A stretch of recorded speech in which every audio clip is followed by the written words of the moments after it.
Hello, good morning, and happy holidays. Today's video tutorial is going to be, basically it's a mulligan.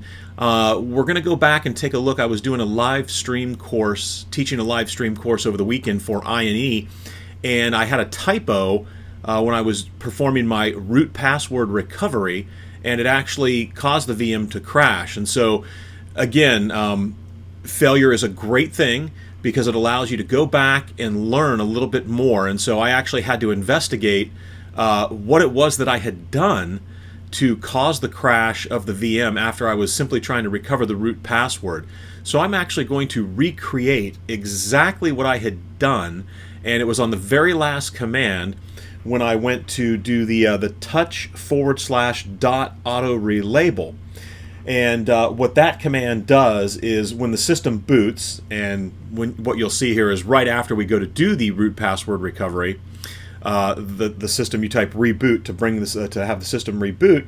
It's going to relabel the entire file system for SELinux. And typically, this is normally done when you're changing your SELinux policy from targeted to strict, or when you're re-enabling it after it has been disabled, the SELinux policy, that is. So, and I actually typoed the command, and it was interesting to see what happened. So let's go ahead and take a look. So right now, as you can see, if I type in what I believe to be the password, 12345, and what's going to happen here is it's going to fail, right? So I'll try to switch user to root again, 12345. And so I've forgotten my root password. So the use case here is I don't know what the root password is on this CentOS 7.0 install, and I want to recover that. So the first thing that you're going to want to do to make sure that if you do have a mistake, you can quickly recover is I'm going to take a snapshot. As you can see here, I'm running VMware Fusion. I believe it's 7.1. Yep, 7.1. So all I need to do is, let's go ahead and I'll shut this VM down right now. We'll say shut down. And I want to capture it in a shutdown state. And we'll see the play button here. So I'm just simply going to say snapshots, take a snapshot. And then what VMware Fusion is going to do is it just simply creates a snapshot of the VM. And we know that this is in a stable state. So I'm going to go ahead and start the VM back up from where we were. And if we'll let this run out here, so we'll get logged back in.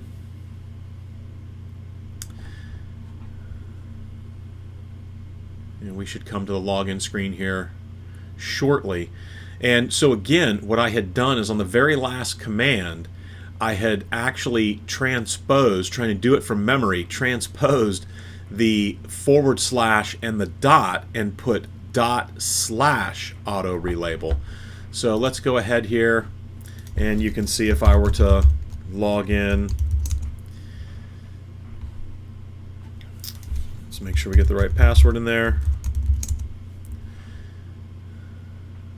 All right, so here I am. I'm logged into my virtual machine. Make this a little larger so that you can see.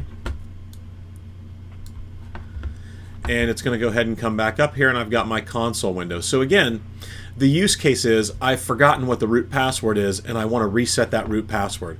So the first thing that you're going to need to do, now that we've already done the snapshot, is simply restart the virtual machine. So the virtual machine is going to go ahead and reboot. We're going to get the grub2 menu, which is right here, and we have 5 seconds with which to type E, right? So we're going to go ahead and edit the startup file here, bootloader file. And what you're looking for, you had to page down. I'm just hitting the arrow keys. You want to page down, and I'm going to scroll over. I'm hitting the right arrow key to where you find RO. So you can see the RO right there. Let me see if there's a way for me to actually enlarge this again. No, it's actually going to stay this small, unfortunately. So it's the line where it says RO. You're going to backspace over the RO, and you're going to type in rw init equal / sysroot / init, or I'm sorry, / bin / sh. Right, so we're adding in that line, we're removing the RO, and we're putting read write init / sysroot / bin / sh. And then you simply do Control X. And this is good. The screen gets a little larger. Let me see if I can make it even larger. No, it's kind of stuck at that size. So, excuse me. So right here, we're sort of at the recovery prompt, and what we're going to do is we're going to type change root. So we're going to change root to sysroot, and then we're going to go ahead and reset the password. So the new password, I'm going to make 12345, and then we're going to say 12345. I'm going to hit enter. Now you'll notice the password at this point has been changed. So the only thing left to do is to type in touch /dot auto relabel, right? Now the typo that I made was I typed in touch // auto relabel. And it took me a while going back to confirm that what I had done. So let's do this, right? So this is incorrect. This is not the command that you want to run, but we're going to do this to show you what's going to happen. So then I type exit and I type reboot. So what's going to happen is the system's going to go down, and then it's going to try to come back up. And you can see here the VM is booting, so if I hit enter, we're going to go ahead and use that kernel. It actually goes ahead and acts as if it's going to come up, but then what's going to happen here is it simply just goes and fades to a black screen, right? And this is what happened, and I was unable to figure out right off the bat that I had actually transposed the / and the period. So this is what's going to end up happening. So at this point, the VM is dead. You would have to go back in and try to recover it. So let me go ahead and shut the VM down. So I'm going to say shut down. And it's going to go ahead and take it to the screen with the play. And then I'm just going to quickly restore the snapshot. And I don't want to save the VM at the point that it is, because it's dead at that point. So I'm going to go ahead and restart the VM here. Let's make sure that this is a legitimate VM and that it's going to come back up. And as you can see, we've already gone further with the boot messages than we did previously. And what should happen now is we should end up with our login screen here shortly. And here it is, right? So it's always a good idea to take a snapshot before you do anything that may actually, if you made a mistake, that you would have to go back and recover the system. So I'm simply going to go ahead and restart again. And now I'm going to go ahead and walk through the process one more time, and I apologize, the window's a little small. So here you hit E, right, because we're going to go in and we're going to edit, and I'll pull this to the center of the screen. And what is it that we're editing? You're going to do the arrow down. You can see it's got the modules, and it's that line right there for the kernel that we're using, right? And we're going to change these parameters here to read write, and then we're going to say init equals /sysroot /bin/sh followed by Control X, and then that's going to take us out. And the screen gets a little larger, which is nice, right? And so that takes us out here to where the first thing we're going to do is we're going to do a change root to sysroot, and then we're going to go ahead and reset the password. So password root, and I'm going to say 12345, 12345, and now the last thing that needs to be done, right, is we're going to relabel the entire file system.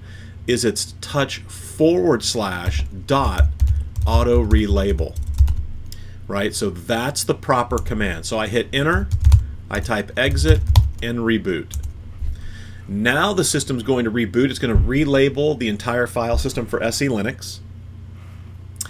And it's actually, we've created the right file in the right location. So we've got 5 seconds here. It's going to boot that kernel by default. And it's right here in the boot sequence after you do the touch relabel, where it takes it a couple extra seconds to come up.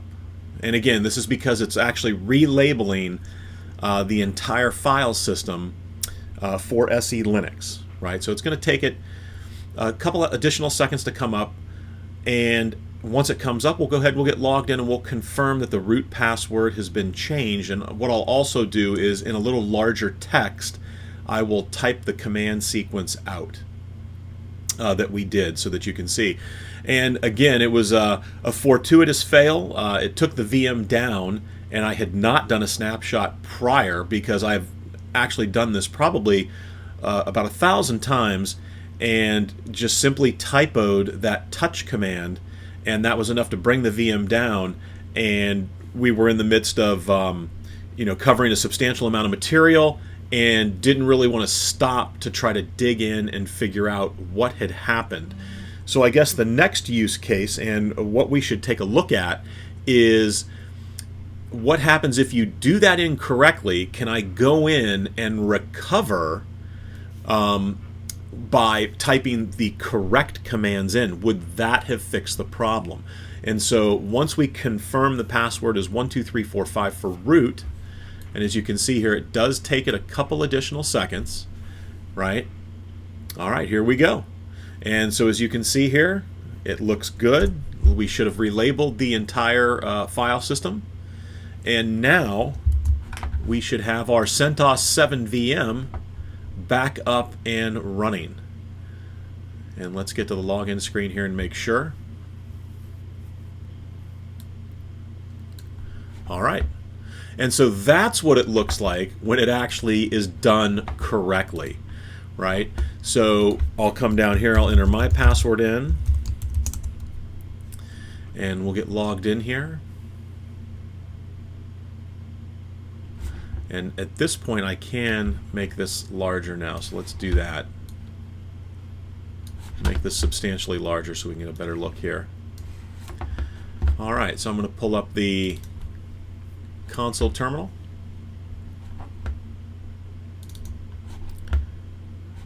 Whoop.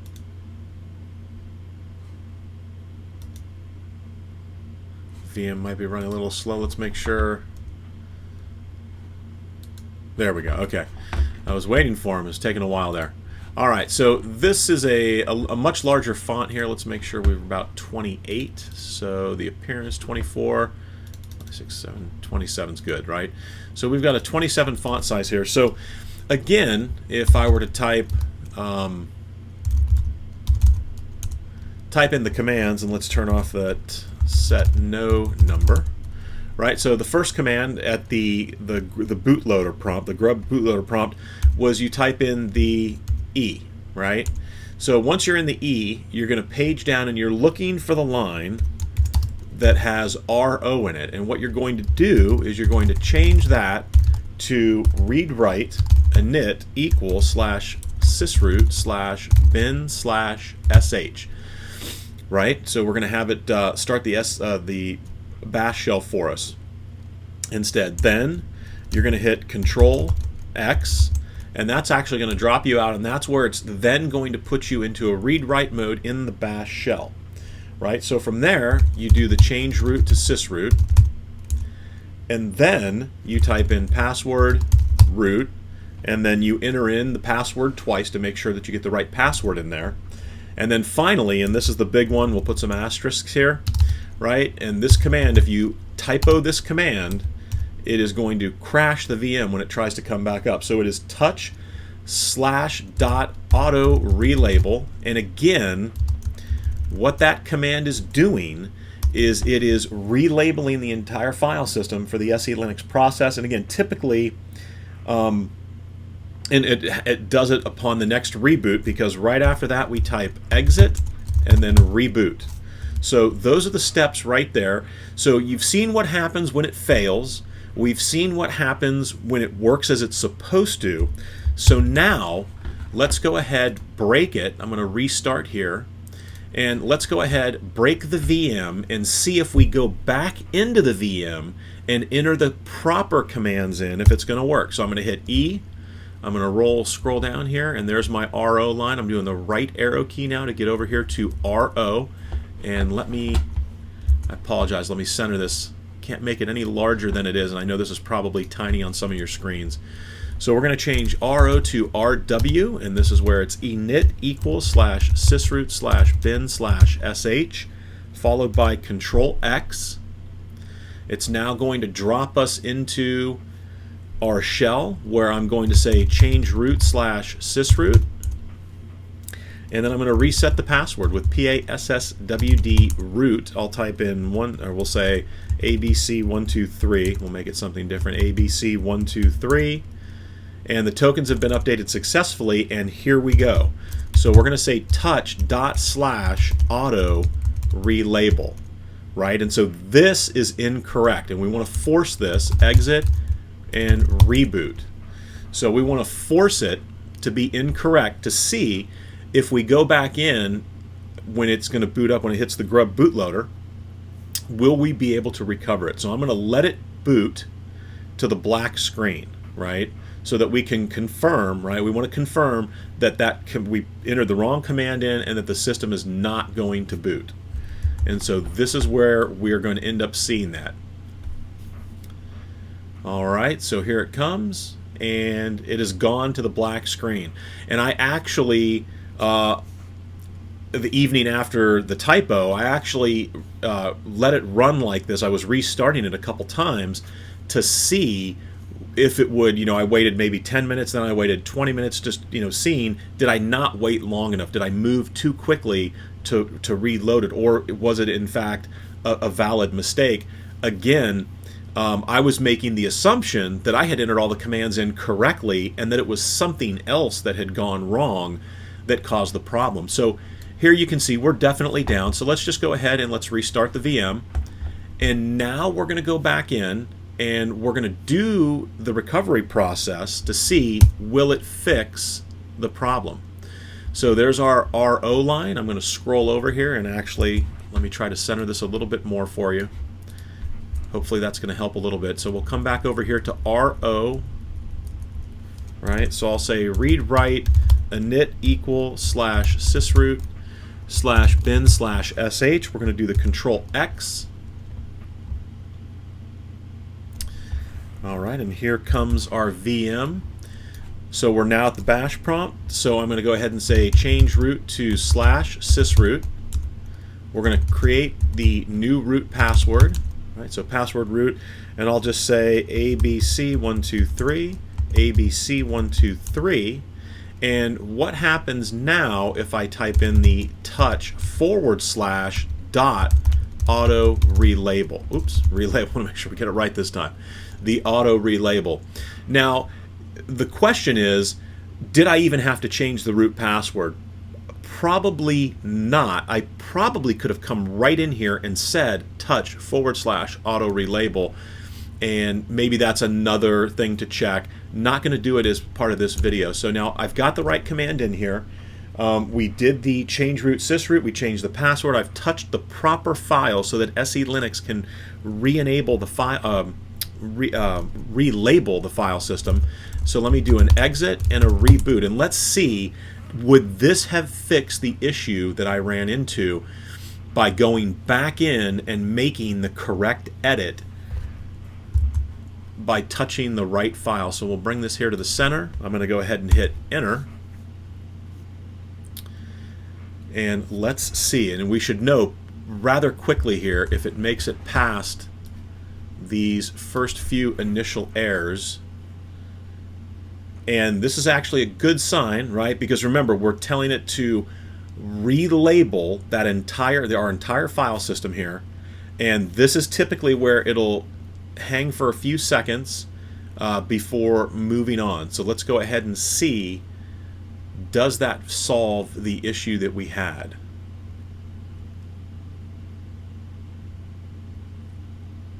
And we're going to go ahead and wait this out here. And so again, so my assumption here is, and I'd have to confirm this, is that by doing the change root sysroot and going into the recovery mode, that it's required that you do that touch / dot auto relabel, because and again, I got to look into this to see, is doing that disabling SELinux when I go in there and I do that change root sysroot and make that password change from the emergency recovery mode.